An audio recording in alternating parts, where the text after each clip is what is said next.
Hello दोस्तों, स्वागत है आपका आपके अपने यूट्यूब चैनल स्ट्रगल क्लासेस में, जहां मैं बात करने वाला हूं क्लास 10th के मैथ की प्रश्नावली 1.1 की।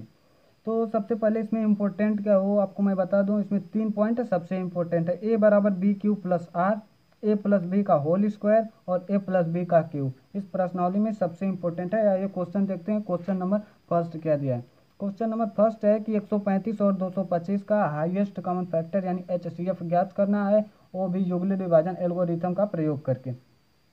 तो मैं आपको बता दूं कि सबसे पहले आपको पॉइंट करना क्या है। हल करते समय 135 लेस देन 225 से पॉइंट कर लेना है, यानी 135 जो है वो 225 से छोटा है। तो 135 से हम 225 को डिवाइड करेंगे। भाग एक बार जाएगी, 135 आएगा, यहाँ पे 90 बचेगा। आपको बता दें कि ये जो जिससे भाग देते हैं वो भाजक होता है, जिसमें भाग देते हैं वो भाज्य होता है, जो यहाँ पे आता है वो भागफल होता है, नीचे जो बचा वो शेषफल होता है। अब ये 90 जो शेषफल बचा, उस 90 से इस भाजक को डिवाइड करना है, यानी 135 को डिवाइड करना है। भाग एक बार जाएगी, यहाँ पे 90 आएगा। 90 135 से 90 को जब घटाएंगे तो 45 आएगा। फिर 90 जो बचा था, अब इसे 90 को डिवाइड करेंगे, 45 से भाग दो बार जाएगी, 90 आएगा। 45 से भाग पूरी तरह से डिवाइड हो जाएगी, तो इसका जो एचसीएफ यानी हाईएस्ट कॉमन फैक्टर जो होगा वो 45 आएगा। अब युगलिड विभाजन एल्गोरिथम जो दिया है उसको मैं बता दूं क्या है। ये जो भाज्य बराबर भाजक गुणे भागफल धन शेषफल होता है, वही होता है युगलिड विभाजन एल्गोरिथम। इसमें आपको सिंपली करना क्या है, 225 जो है इसमें भाज्य है और 135 जो है वो भाजक है और एक जो है वो भागफल है, 90 जो शेषफल है। अब देखिए 90 इज नॉट इक्वल टू 0, यानी 90 जीरो के बराबर नहीं है, शेषफल 0 नहीं आया। तो एक बार और भाग लेके जाएंगे, 135 को 90 से डिवाइड करेंगे, भाग एक बार जाएगी, शेषफल 45 आएगा। अभी 45 शेषफल है, 45 इज नॉट इक्वल टू 0, भाग एक बार और लेके जाएंगे, तब तक लेके जाएंगे जब तक शेषफल 0 ना आ जाए। फिर सिंपली आपको करना क्या है कि 90 को 45 से डिवाइड करना है, भाग दो बार में पूरी तरह से डिवाइड हो जाएगी, शेषफल 0 बचेगा। 45 से भाग डिवाइड हो गई तो एचसीएफ यानी हाईएस्ट कॉमन फैक्टर जो है वो 45 आएगा। नेक्स्ट क्वेश्चन देखते हैं। क्वेश्चन नंबर 2 क्या दिया है, 196 और 29 220 का ज्ञात करना है हाईएस्ट कॉमन फैक्टर। इसमें आपको करना क्या है, पहली पॉइंट आपको कर लेना है 196 लेस देन 38 220, यानी 196 जो है 38 220 से छोटा है। फिर 196 से 38 220 को डिवाइड करेंगे हम, भाग एक बार जाएगी, 196 आएगा, फिर इसको घटाएंगे तो 186 यहाँ पे आएगा और भाग नहीं जाएगी तो ऊपर से 2 को नीचे उतार लेंगे। अब भाग 9 बार जाएगी, 1764 आएगा, फिर घटाएंगे तो 98 बचेगा। फिर भाग नहीं जाएगी तो इस 0 को उतारेंगे, यहाँ पे 980 हो जाएगा। भाग 5 बार में पूरी तरह से डिवाइड हो जाएगी, यानी 196 से भाग पूरी तरह से डिवाइड हो गई, तो इसका हाईएस्ट कॉमन फैक्टर जो होगा 196 होगा। यूक्लिड विभाजन एल्गोरिथम का प्रयोग आपको कर लेना है, जैसे पहले क्वेश्चन में बताएं, बहुत ही आसान है। उसके बाद आपको करना क्या, 867 और 255। फिर आपको एक पॉइंट वही करना है, 255 लेस देन 867, यानी जो 255 है वो 867 से छोटा है, तो 867 को 255 से डिवाइड करेंगे। भाग 3 बार जाएगी, 765 आएगा, इसे घटाएंगे तो 102 बचेगा। फिर 102 से हमें इस भाजक को डिवाइड करना है, 255 को भाग 2 बार जाएगी, 204 आएगा, इसे घटाएंगे तो 51 बचेगा। फिर 51 से 102 को डिवाइड करेंगे, भाग दो बार में पूरी तरह से डिवाइड हो जाएगी, यानी इसका जो एचसीएफ यानी हाईएस्ट कॉमन फैक्टर जो होगा वो 51 निकल के आएगा। सिंपली आपको बस यही करना था क्वेश्चन नंबर फर्स्ट में। आइए क्वेश्चन नंबर 2 देखते हैं। क्वेश्चन नंबर 2 क्या दिया है। क्वेश्चन नंबर 2 दिया है कि दर्शाइए कि कोई भी धनात्मक विषम पूर्णांक 6 क्यूब+1 या 6 क्यूब+3 या 6 क्यूब+5 के रूप का होता है। ये भी बहुत आसान क्वेश्चन है, एकदम सिंपल क्वेश्चन है। ये देखते हैं इसे।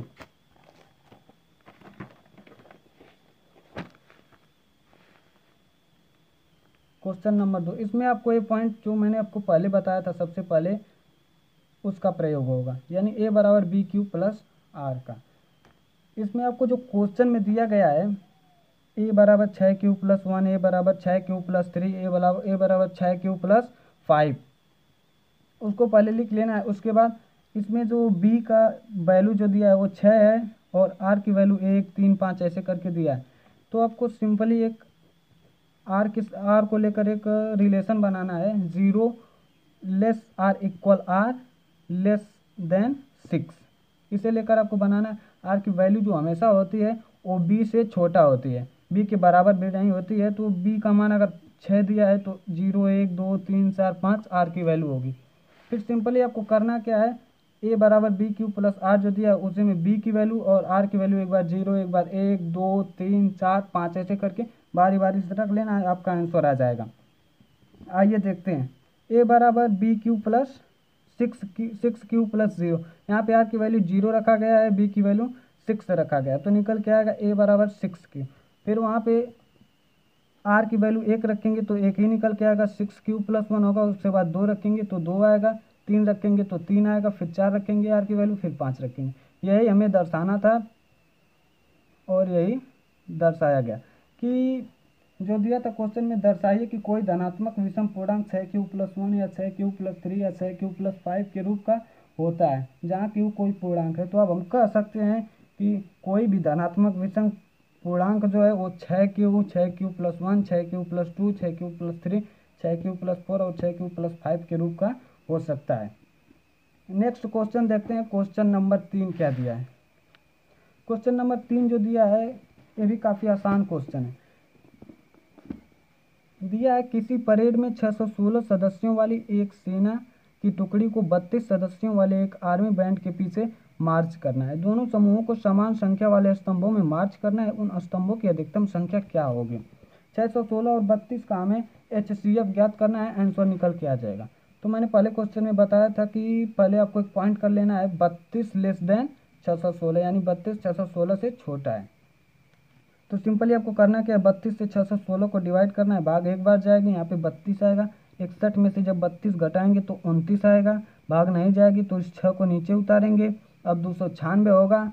फिर आपको 32 से 296 को डिवाइड करना है, 9 बार में भाग 288 आएगा और शेषफल 8 बचेगा। फिर 8 से इस 32 को डिवाइड करेंगे, 4 बार में भाग पूरी तरह से डिवाइड हो जाएगी, तो इसकी जो HCF यानी हाईएस्ट काउंट फैक्टर जो होगा वो 8 होगा। स्तंभों की अधिकतम संख्या जो होगी वो 8 होगी। स्तंभ क्या होता है? ऐसे ऊर्ध्वाधर जो होता है वो स्तंभ होता है, क्षैतिज जैसे जो होता है वो पंक्ति होती है। तो आइए क्वेश्चन नंबर 4 देखते हैं, क्वेश्चन नंबर 4 क्या दिया है।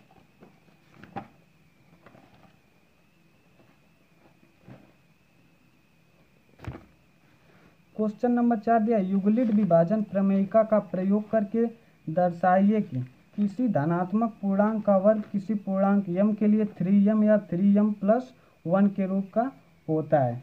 आइए अब इस क्वेश्चन को देखते हैं, ये भी काफ़ी आसान क्वेश्चन है।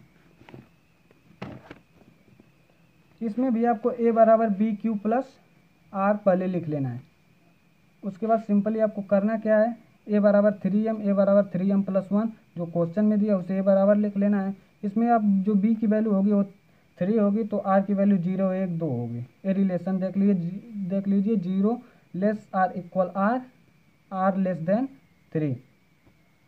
फिर आपको सिंपली करना क्या है, 0 की वैल्यू एक बार 1 एक बार 0 एक बार 2 ऐसे करके रख लेना है। तो समीकरण आपका जो था a बराबर बी क्यू प्लस आर से हमें करना क्या है, a बराबर 3q प्लस 0 यानी b की वैल्यू 3 r की वैल्यू 0 रख लेना है, तो a बराबर 3q निकल के आएगा। अब इसी के दोनों पक्षों का हमें वर्ग करना है। दोनों पक्षों का जब वर्ग करेंगे तो यहाँ से निकल के आएगा a स्क्वायर बराबर 3q का होल स्क्वायर, फिर a स्क्वायर बराबर होगा 3 3 का 9 q स्क्वायर।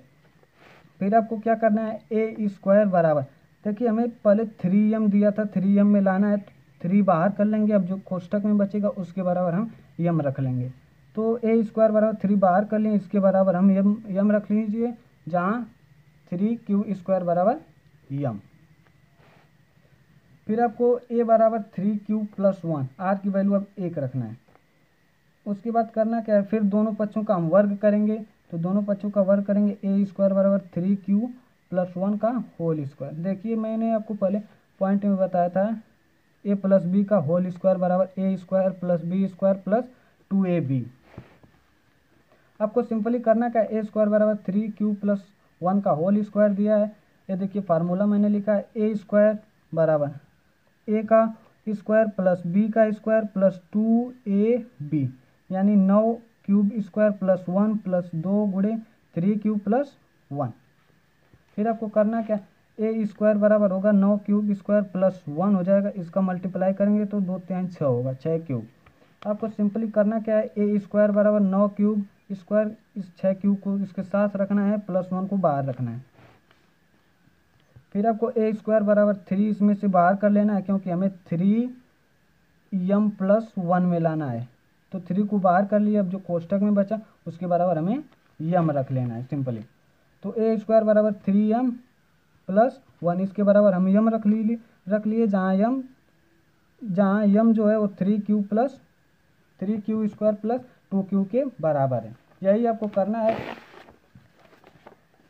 और आपका लास्ट जो है आर की वैल्यू जो है वो 2 रखनी है। 0 रखे, 1 रखे, अब आर की वैल्यू 2 रखनी है, यहाँ पे 2 रख लिए। फिर दोनों पक्षों का हम वर्ग करेंगे, तो ए स्क्वायर प्लस 3q प्लस 2 का होल स्क्वायर बनेगा। यहाँ से ए स्क्वायर बराबर होगा 9 cube square plus 2 cube square plus 2 गुणे ए गुणे बी। फिर आपको सिंपली करना क्या है, ए स्क्वायर बराबर 9 क्यूब स्क्वायर प्लस 2 दूना के 4 होगा, और 2 3 6 दूना 12 क्यूब होगा। फिर आपको सिंपली करना क्या है कि ए स्क्वायर बराबर 9 क्यूब स्क्वायर प्लस 12 क्यूब, इस 4 को 3+1 करके लिखना है, क्योंकि हमें 3 बाहर करना है, 3m+1 में हमें लाना है, तो इसलिए 3 बाहर करना है, तो 4 को हम 3+1 करके लिखेंगे। ए स्क्वायर बराबर इसमें से अब हम 3 को बाहर कर लेंगे, तो यहाँ से बचेगा 3 क्यूब स्क्वायर। बाहर करने का मतलब हम 3 से इसको डिवाइड करेंगे, तो इसको 3 से डिवाइड करेंगे तो 3 क्यूब स्क्वायर बचेगा। फिर प्लस 12 को डिवाइड करेंगे तो 4 क्यूब, प्लस 3 को करेंगे तो 1, और ये बाहर +1 बचा। अब इसके बराबर हम यम रख लेंगे, यानी ए स्क्वायर बराबर 3m+1 हो जाएगा, जहाँ 3 cube square plus 4 cube plus 1 बराबर यम, एक पूर्णांक है। आइए नेक्स्ट क्वेश्चन देखते हैं। क्वेश्चन नंबर 5 क्या दिया है। क्वेश्चन नंबर 5 दिया है कि युगलिड विभाजन प्रमेयिका का प्रयोग करके दर्शाइए कि किसी धनात्मक पूर्णांक का घन 9m 9m+1 9m+8 के रूप का होता है। ये भी आसान क्वेश्चन है। इसमें भी आपको ये पहला वाला रिलेशन याद रखना है, ए बराबर BQ प्लस आर। फिर आपको करना क्या है, ए बराबर क्वेश्चन में जो दिया था 9m 9m+1 9m+8, इसमें जो b की वैल्यू होगी वो 9 होगी, तो r की वैल्यू आप समझ सकते हैं 0 1 2 3 4 5 6 7 8 9 तक नहीं होगा, क्योंकि 9 से छोटा रखना है। ये रिलेशन है r के सापेक्ष। फिर आपको करना क्या है, r बराबर एक बार 0 को लेकर हल करना है, तो r के बराबर जब 0 रखेंगे तो a बराबर b की वैल्यू 9 हो जाएगी, फिर q प्लस r की वैल्यू 0, तो बचेगा क्या, a बराबर 9 q। फिर अब की बार दोनों पक्षों का हमें घन करना है। ये जो क्वेश्चन में दिया था कि धनात्मक पूर्णांक का घन क्वेश्चन में दिया था, तो हमें घन करना है। दोनों पक्षों का घन करेंगे यानी क्यूब करेंगे, तो a क्यूब बराबर 9 क्यूब का क्यूब बचेगा। फिर आपको करना क्या है, a की घाते 3 बराबर करेंगे, इसे 9 को 3 बार लिखेंगे, 9 क्यूब गुणे 9 क्यूब फिर गुणे 9 क्यूब। फिर आपको करना क्या है, 9 9 81 होगा, 81 9 729 होगा, और एक क्यू की घाते 3 होगी, क्यू 3 बार है। फिर आपको करना क्या है, ए की घाते 3 हमें 9 यम में लाना है, तो 9 को बाहर कर लेंगे, इतना जो बचेगा इसके बराबर हम यम रख लेंगे। तो यहाँ से निकल के आएगा ए की घाते 3 बराबर 9 यम, जहाँ 81 क्यू की घाते 3 बराबर यम। इस समीकरण नंबर 1 को दर्शा लेना है आपको। फिर आगे करना क्या है, अब r बराबर हमें 1 को लेके हल करना है, r बराबर 1। r बराबर जब 1 को लेके हल करेंगे तो a बराबर 9 क्यों होगा, ये 9 b की वैल्यू है, यहाँ पे 0 रखे थे पिछले, r की जब वैल्यू 0 रखना था तो 0 रखे थे, अब 1 रखना है तो यहाँ 1 रखेंगे। फिर आपको दोनों पक्षों का फिर से घन करना है। दोनों पक्षों का जब घन करेंगे तो a की घाते 3 बराबर 9 क्यूब प्लस 1 की घाते 3 बचेगा। फिर आपको ये फार्मूला याद रखना चाहिए जो हमने पहले बताया था, इंपॉर्टेंट है, a प्लस बी की घाते 3 बराबर a cube plus b cube plus 3ab कोष्टक में a प्लस b होता है। ये देखिए मैं सूत्र यहाँ पे रख दिया हूँ, परीक्षा में सूत्र को नहीं लिखेंगे, केवल क्वेश्चन लगाएंगे। a की घाते 3 बराबर होगा, इसका जब क्यूब करेंगे तो 729 क्यूब की घाते 3 होगा, प्लस 1 का करेंगे तो 1 की घाते 3 होगा, प्लस 3 a की वैल्यू a है 9 क्यूब और b की वैल्यू है 1 कोष्टक में a प्लस b। फिर आपको करना क्या है कि a की घाते 3 बराबर 729 क्यूब की घाते 3, 1 की घाते 3 की वैल्यू 1 होगी, प्लस इसकी 9 तरीका 27 क्यू होगा और कोष्टक में 9 क्यू प्लस 1 बचा है। स्टेप बाय स्टेप लगा रहे हैं ताकि आपको समझ में आए। ए की घाते 3 बराबर 729 क्यू की घाते 3 प्लस इसका अंदर मल्टीप्लाई करेंगे, एक बार 9 क्यूब में करेंगे और इसी का एक बार 1 में करेंगे। तो 27 क्यू का जब 9 क्यू में करेंगे तो 243 क्यू की घाते 2 हो जाएगी क्योंकि क्यू 2 बार है। फिर प्लस 27 का जब 1 में करेंगे तो 27 क्यूब होगा। ये जो प्लस 1 दिखाई दे रहा है यहाँ पे रख देंगे सबसे लास्ट में, क्योंकि हमें 9m प्लस 1 में लाना है। फिर आपको करना क्या है कि इसमें से आपको 9 को बाहर कर लेना है।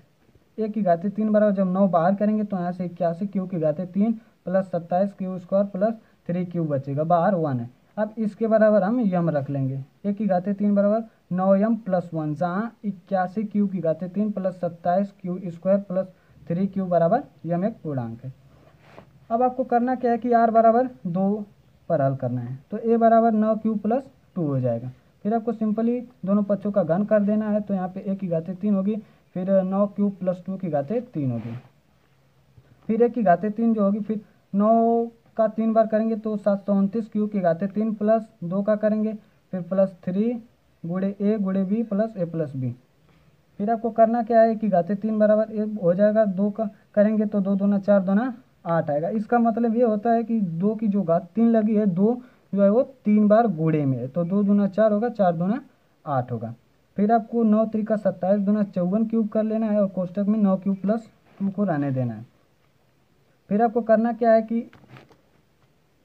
ए की घाते 3 बराबर 729 क्यूब प्लस 8 को इधर लास्ट में रखना है, क्योंकि हमें 9m प्लस 8 में लाना है, 9m प्लस 8 में लाना है, इसलिए हम 8 को सबसे अंत में रख रहे हैं। फिर आपका सिंपली क्या होगा, ए की घाते 3 बराबर 729 क्यू की घाते 3 प्लस 54 क्यू गुणे 9 को इसलिए गुणा नहीं कर रहे हैं अंदर, इन दोनों का आपस में इसलिए गुणा नहीं कर रहे हैं कि लास्ट में हमें 9 को बाहर लेना है, तो फिर गुणा करके फिर भाग करना पड़ेगा, वही बात रिपीट करनी पड़ेगी, इसलिए गुणा नहीं कर रहे हैं। प्लस इसका जब अंदर गुणा करेंगे 54 क्यू का जब अंदर 9 क्यू में गुणा करेंगे तो 108 क्यूब स्क्वायर होगा। इसमें जब 2 में करेंगे 54 क्यूब, पहले तो आप कर चुके हैं 54 क्यूब का 9 क्यूब में, अब 54 क्यूब का 2 में करना है, तो 108 क्यूब स्क्वायर और प्लस 8 जो है इसे लास्ट में रखें। अब आपको करना क्या है, ए की घाते 3 बराबर होगा 729 क्यूब की घाते 3 प्लस 54 क्यूब गुणे 9 क्यूब प्लस 108 क्यूब प्लस 8। अब इसमें से आपको 9 को बाहर कर लेना है। 9 को बाहर कर लेंगे तो यहाँ से 81 क्यूब की घाते 3 बचेगा plus 54 cube square plus 12 cube plus 8, जो यहाँ पे 8 दिया था, 2 की घात 3 थी, उसकी वैल्यू प्लस 8 है। अब आपको सिंपली कर क्या लेना है, जो आपको दिखाई दे रहा है 81 क्यूब की घाते 3 plus 54 cube square plus 12 cube, उसके बराबर हमें यम को रख लेना है, आपका आंसर निकल के आ जाएगा। तो एक की घाते 3 बराबर 9m प्लस 8, ये निकल के आ गया, जहाँ 81 क्यूब की घाते 3 plus 54 cube square plus 12 cube बराबर यम एक पूर्णांक है। आपके सारे के सारे 500 क्वेश्चन प्रश्नावली के लग गए।